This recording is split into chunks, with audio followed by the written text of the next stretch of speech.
లో ఉన్న పెద్దలు అలాగే ఏబిఎన్ వీక్షకులందరూ కూడా శుభోదయం. రిషి గారు, ఇక్కడ సిట్టు విచారణ ద్వారా కుంభకోణం జరిగిందనేది నిర్ధారణ అయింది, ఎవరెవరు ప్రమేయం ఉందనేది నిర్ధారణ అయింది, ఈ మోడస్ ఆఫ్ ఆపరెండి విషయంలో నిర్ధారణ అయింది. కానీ ఇందాక మన రవి గారు ప్రస్తావించినట్టుగా ఇంకా పూర్తి స్థాయి మూలాల్లోకి వెళ్ళి విచారణ జరగాల్సిన అవసరం ఉంది. ఇప్పటి వరకు మనం మాట్లాడుకుంటున్నది బెవరేజెస్ కార్పొరేషన్ ద్వారా అధికారికంగా డిస్టిలరీస్ నుంచి ప్రొక్యూర్ చేసిన క్వాంటిటీకి సంబంధించి వసూళ్ళైన మామూలు గురించి మాట్లాడుకుంటున్నాం. కానీ అసెంబ్లీకి చంద్రబాబు నాయుడు గారు సబ్మిట్ చేసిన వైట్ పేపర్లో కూడా ఎన్డీపీఎల్ ప్రస్తావన వచ్చింది, నాన్ డ్యూటీ పెయిడ్ లిక్కర్.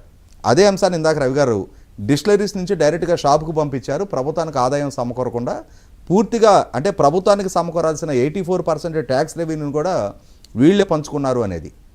654 షాపుల ద్వారా ఎన్డీపీఎల్ అమ్మించారు అని చెప్పని అసెంబ్లీకి చంద్రబాబు నాయుడు గారు చెప్పారు. అవును, అంటే ఈ 654 షాపుల్లో ఎంత క్వాంటిటీ అమ్మించారు, మరి ఆ 84% రెవెన్యూ ఎవరెవరి మధ్య పంపిణీ జరిగింది, ఇదొకటి నిర్ధారణ జరగాల్సి ఉంది.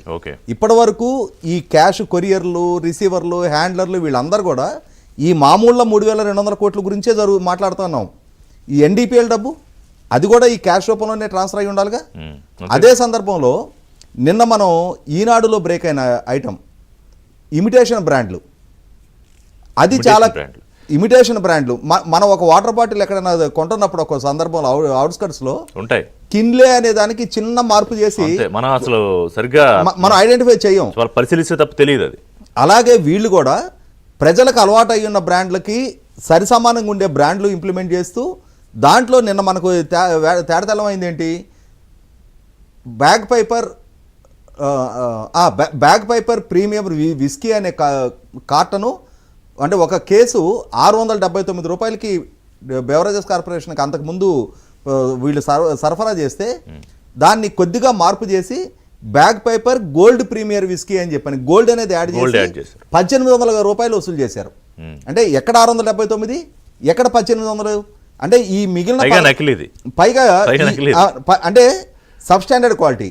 మరి 1121 రూపాయలు ఎవరి మధ్య పంపిణీ జరిగింది, ఎందుకు ఈ కొత్త బ్రాండ్ని ఎంటర్టైన్ చేశారు, ఎందుకు రేటు పెంచారు, ఆ రేటు పెంచడం వల్ల ఎవరెవరికి ప్రయోజనం దక్కింది, ఎవరెవరి మధ్య ఎంత స్థాయిలో ఈ పంపిణీ జరిగాయి, ఇవన్నీ కూడా లోతైన విచారణ జరగాలి.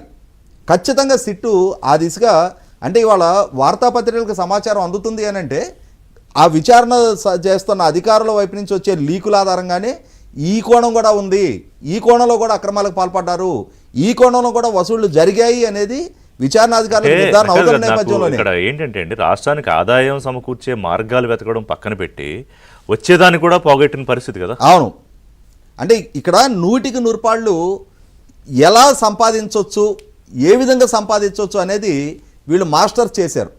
ఎందుకంటే వీళ్ళ కూతుర్ని లండన్ స్కూల్ ఆఫ్ ఎకనామిక్స్కి పంపించి చదివించాడు. కానీ అంటే ఇవాళ జగన్మోహన్ రెడ్డి ద్వారా జరిగిన ఈ అక్రమ సంపాదన ఏ రాజకీయ నాయకుడు ఎలా సంపాదించవచ్చు అనడానికి ఒక రోల్ మోడల్గా ఇతను ట్రెండ్ సెటర్కు నిలబడి ఉన్నాడు. 100కి 100 పాళ్ళు ఈ లోతైన విచారణ జరుగుతుంది అని చెప్పని, అన్ని వాస్తవాలు వెల్లడవుతున్నాయి అని చెప్పని నేపథ్యంలోనే అతనిలో ఉలికిపాటు మొదలైంది. ఆ ఉలికిపాటు నేపథ్యంలోనే కొంత వైరాగ్యంతో జైలుకి వెళ్తే ఏమవుద్ది, నేను 16 నెలలు జైల్లో ఉండి రాలేదా, మీ రాజకీయాల్లో ఉన్నాళ్ళు ఈ కేసులు జైలుకి భయపడకూడదు, జైలుకి వెళ్ళొచ్చినా కానీ అన్ని జైలు పాటే పాడుతూ ఉన్నాడు. నాకు తెలిసి ఈరోజు పెట్టే ప్రెస్ మీట్లో కూడా ఈ ఆఖరి రాగం పాడటానికే సిద్ధమవుతా ఉన్నాడు. కానీ నా అంచనా అయితే ఇంకా పూర్తి స్థాయి విచారణ ఒక లాజికల్ కంక్లూషన్ రావడానికి ఇంకా టైం పడుతుంది. ఇంకా చాలా మంది జగన్మోహన్ రెడ్డి కన్నా ముందు ఇంకా విచారించాల్సిన ఉన్నారా ఈ కేసులో? ఇప్పుడు మనం ప్రస్తావించినవి 2 కొత్త కోణాలు కదా. ఇప్పటి వరకు ఈ మామూళ్ళ పర్వం గురించి మాట్లాడుకుంటా ఉన్నాం. ఈ మామూళ్ళ పర్వం అంటే ఈ డిస్టిలరీస్ నుంచి వసూలు చేయబడ్డ, అధికారికంగా బెవరేజెస్ కార్పొరేషన్ ద్వారా ప్రొక్యూర్ చేయబడ్డ దాంట్లో వసూలు చేయబడ్డ దాన్నే మాట్లాడుకుంటా ఉన్నాం. మరి ఇప్పుడు నాన్ డ్యూటీ పెయిడ్ లిక్కర్ ప్రభుత్వమే అధికారికంగా అసెంబ్లీకి సబ్మిట్ చేసిన వైట్ పేపర్ అది క్వాంటిఫై అవ్వాలా. అలాగే ఇప్పుడు ఇమిటేషన్ బ్రాండ్ ఇష్యూ ఇది కొత్తగా వెలుగులోకి వచ్చింది. మరి దీని విషయం కూడా నిర్ధారణ అవ్వాల్సి ఉంది కదా. కాబట్టి మనం మాట్లాడుకుంటున్నది 3200 కోట్లు అనేది ఒక పీనట్. అసలు సిసలు పూర్తి స్థాయి మూలాల్లోకి వెళ్ళి విచారణ చేస్తే నా ఉద్దేశం ఇప్పటి వరకు మనకు అధికారికంగా డిస్క్లోజ్ అయింది 1,300 కోట్ల రూపాయల అమ్మకాలు జరిగాయి. ఈ 1,300 కోట్ల అమ్మకాల్లో 99,679 కోట్ల రూపాయలు క్యాష్ కాంపోనెంట్, మిగిలింది డిజిటల్ పేమెంట్. 99,000 కోట్లు క్యాష్ కాంపోనెంట్, అంటే 321 కోట్లు తక్కువగా 1,00,000 కోట్లు క్యాష్ కాంపోనెంట్. 1,00,000 కోట్లు అదే ఏదో బాటా రేట్ లాగా 99,000 కోట్లు అంటే ఏదో మనకి 1,00,000 కోట్లు, మిగిలిన 621 కోట్లే డిజిటల్ పేమెంట్లు. ఇంత స్థాయిలో అక్రమాలు జరిగి ఉన్నప్పుడు ఇవి అధికారికంగా డిస్క్లోజ్ అయిన సేల్స్ అవి. ఇవాళ మరి ఎన్డీపీఎల్ అధికారికంగా డిస్క్లోజ్ కాదు, అది బెవరేజెస్ కార్పొరేషన్కి సప్లై చేసి దాని ద్వారా షాపులకు వెళ్ళింది కాదు. మరి అవి ఎన్ని వేల కోట్ల రూపాయల అమ్మకాలు జరిగాయి? వాటి మీద ఆ ప్రభుత్వానికి సమకూరాల్సిన 84% రెవెన్యూ డిస్టరీస్ వాళ్ళ చేతికి వెళ్ళిన తర్వాత ఎవరెవరికి ఎంతెంత వాటాల్లో పంపిణీ చేసుకున్నారు అవి కూడా మళ్ళీ వీళ్ళు అంటారు. ఇప్పుడు కాదు, అంతకుముందు జరిగింది 2014-19 నుంచి లిక్కర్ స్కామ్ జరిగింది ఏదో రాస్తారు కదా 25,000 కోట్లు. అంటే ఒకటి ఆనాటి హయాంలో లిక్కర్ స్కామే జరుగుంటే మరి 2019-24 దాకా మీరు ముఖ్యమంత్రిగా పదవిలో ఉన్నారు కదా, అవును, అధికారిక రికార్డులన్నీ మీ చేతిలో ఉన్నాయి కదా, మరి ఆ రోజున మీరు ఎందుకు నిర్ధారణ చేయలేపారు?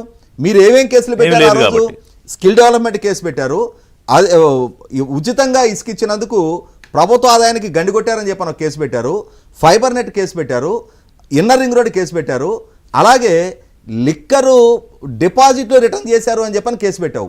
అంతే తప్పితే లిక్కర్లో అక్రమాలకు పాల్పడ్డారు, అవినీతికి పాల్పడ్డారు, డిస్టరీస్ నుంచి మామూలు వసూలు చేశారు, లేదు ఎన్డీపీఎల్ అమ్మించారు అని చెప్పని ఏమన్నా నిర్ధారణ చేయగలిగావా? ఆరోపించగలిగావా? చంద్రబాబు నాయుడు గారి పాలనా హయాంలో ఆ రోజు ఏం జరిగింది? Computer generated order placement. అవును, అంతేగాని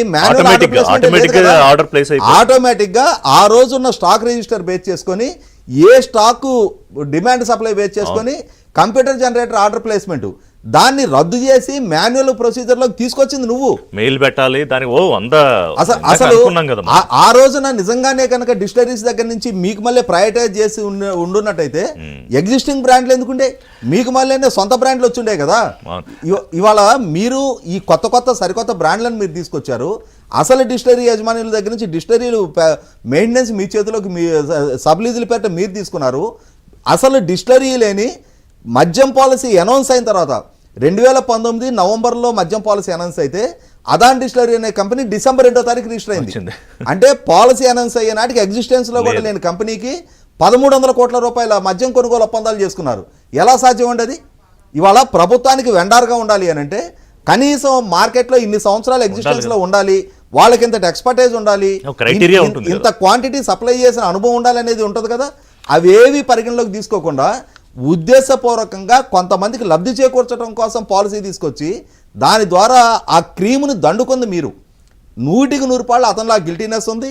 విచారణ మూలాలు 100% గిల్టీనెస్ ఉంది. తప్పు చేశానని కాదు, బయటపడబోతుంది నా దొంగతనం అని చెప్పని. అంటే నా దొంగతనం బయటపడబోతుంది, నా ముసుగు నాకు అనుమానం వచ్చింది తప్పు చేశానని కాదు, టెక్నికల్ గా వాడారు. అతను దొంగతనం బయటపడబోతుందని నా ముసుగు తొలగపోతా ఉంది. నేను ఇప్పటి వరకు ప్లే చేసిన విక్టింగ్ కార్డుని ప్రజల పరిగణలోకి తీసుకోలేదు. అతనికి ఏంటంటే మొదటి నుంచి కూడా కాదు, ఆయన ఇప్పుడు పాపం వంశీ అంటున్నాడు. పాపం నందిగం సురేష్ అంటే ఏంటి? రేపు ప్రజలు అయ్యో పాపం జగన్ అనుకోవాలని ముందే ఆయన మొదటి నుంచి స్ట్రాటజీ కదండి. ఆయన అంటే మొదటి నుంచి ఆ స్ట్రాటజీస్ వర్కౌట్ అయినాయి. ఆయనకు ఒక అదృష్ట జాతకుడు. ఆ కాంగ్రెస్ పార్టీలో ఒక్క గంట కూడా పనిచేయకున్నా కూడా వాళ్ళ నాయన కొడుకు కాబట్టి ఏకాఏకిని ఎంపీ అయిపోయాడు. వాళ్ళ నాయన కొడుకు కాబట్టి నాకు ముఖ్యమంత్రి పదవి కావాలన్నాడు. వాళ్ళ నాయన కొడుకుగానే పార్టీ పెట్టాడు. వాళ్ళ నాయన కొడుకుగానే ప్రజలు ఆదరించారు. అంటే మొదటి నుంచి తన వైపు నుంచి సొసైటీకి ఏ విధమైన కంట్రిబ్యూషన్ లేకపోయినా, రాజకీయంగా పార్టీ కంట్రిబ్యూషన్ లేకపోయినా మధ్యలో ఫోటో తీసేయాలండి చాలా కాలం తర్వాత రోజుల్లో తీసేశాడు.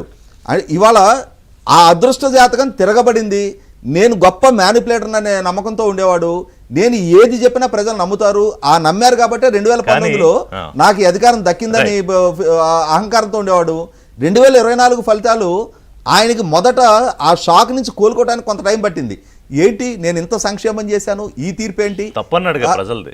అదే అంటున్నా, ఇంత సంక్షేమం చేశా, 2,80,000 కోట్లు డీబీటీ ద్వారా నేను ప్రజలకి అకౌంట్లో డబ్బులు వేసా, ప్రజల నుంచి ఈ తీర్పు ఎట్లా వస్తుంది, ఇది ప్రజలు ఇచ్చిన తీర్పు కాదు అని చెప్పని మ్యానిపులేట్ చేసే ప్రయత్నం చేశాడు. అంతిమంగా ప్రజల పరిగణలోకి తీసుకోవాలా, వాళ్ళ శ్రేణులు కూడా కన్సిడరేషన్.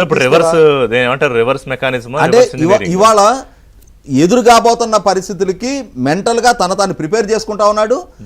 రేపు రోజున నా మీద ఇంకా ఎంత నా అసలు సిసల స్వరూపం ఎక్స్పోజ్ అయినా కూడా ప్లీజ్ ప్లీజ్ నన్ను వదిలిపెట్టి వెళ్ళొద్దు, నేను మళ్ళీ వస్తా. రవి గారు గతంలో బ్రేక్ మళ్ళీ తీసుకుంటా. రవి గారు, ఎందుకంటే ఇప్పుడు నాకు ఆలోచిస్తుంటే కేవలం అప్పులు ముందే తెచ్చేసి ఏది